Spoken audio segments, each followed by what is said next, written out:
दोस्तों, अभी कुछ दिन पहले हमने दशहरे का पर्व बड़ी धूमधाम से मनाया और आने वाले कुछ समय में दिवाली का त्यौहार भी हम उतने ही धूमधाम से सेलिब्रेट करेंगे।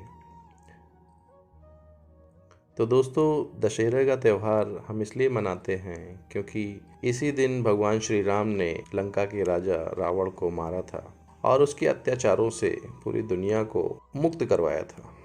तो दोस्तों, रावण का अंत क्यों होता है?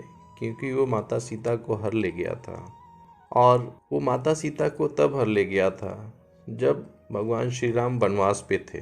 तो वनवास पे क्यों थे, इसका भी कारण आप सब लोगों को पता होगा। दरअसल राजा दशरथ जी, जो कि भगवान श्री राम जी के पिता थे, उन्होंने अपनी तीसरी पत्नी माता कैकेयी को 2 वरदान दिए थे और उसी वरदान की वजह से माता कैकेयी ने राजा दशरथ से 2 वर मांगे।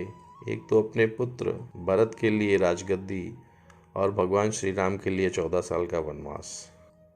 तो जैसे कि हम लोगों ने ये कहानी सुनी हुई है, कई बार हमने रामायण देखी भी है और मैं हमेशा माता कैकेयी को इन सब चीज़ों के लिए दोषी मानता था और मुझे यकीन है कि आप लोग भी इस बात से सहमत होंगे।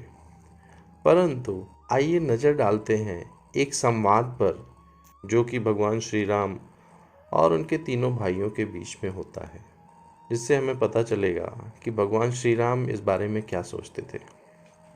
दोस्तों, एक दिन संध्या के समय सरयू के तट पर तीनों भाइयों संग टहलते श्री राम जी से भरत ने कहा, भैया एक बात पूछूं? श्री राम जी बोलते हैं, पूछो भरत।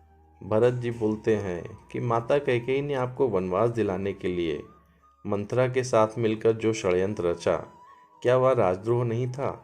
उनके षड्यंत्र के कारण एक और राज्य के भावी महाराज और महारानी को 14 वर्ष का वनवास झेलना पड़ा, तो दूसरी ओर पिता महाराज की दुखद मृत्यु हुई।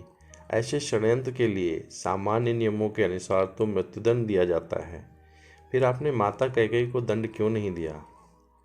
भगवान श्री राम मुस्कुराए, बोले, जानते हो भरत, किसी कुल में एक चरित्रवान और धर्मपरायण पुत्र जन्म ले ले तो उसका जीवन उसके असंख्य पीढ़ी के पितरों के अपराधों का प्रायश्चित कर देता है।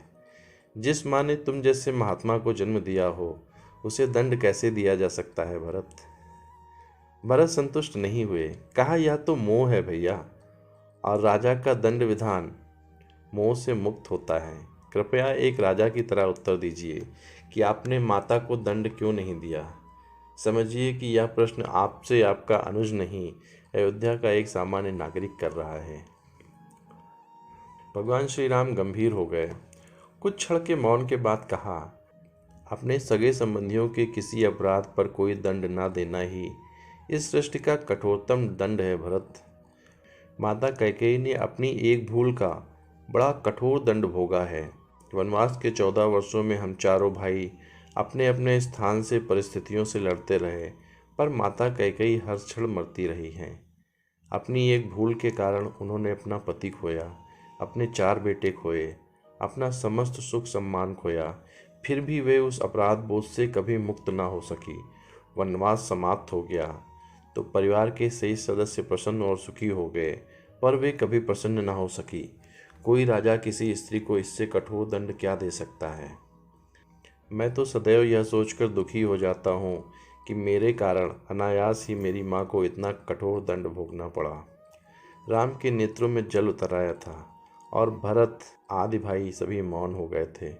राम ने फिर कहा, और उनकी भूल को अपराध समझना ही क्यों भरत? यदि मेरा वनवास ना हुआ होता तो संसार भरत और लक्ष्मण जैसे भाइयों के अतुल्य भ्रात प्रेम को कैसे देख पाता? मैंने तो केवल अपनी माता पिता की आज्ञा का पालन मात्र किया था, पर तुम दोनों ने तो मेरे स्नेह में 14 वर्ष का वनवास भोगा। वनवास ना होता तो यह संसार सीखता कैसे कि भाइयों का संबंध होता कैसा है? भारत के प्रश्न मौन हो गए थे, वे अनायास ही बड़े भाई से लिपट गए।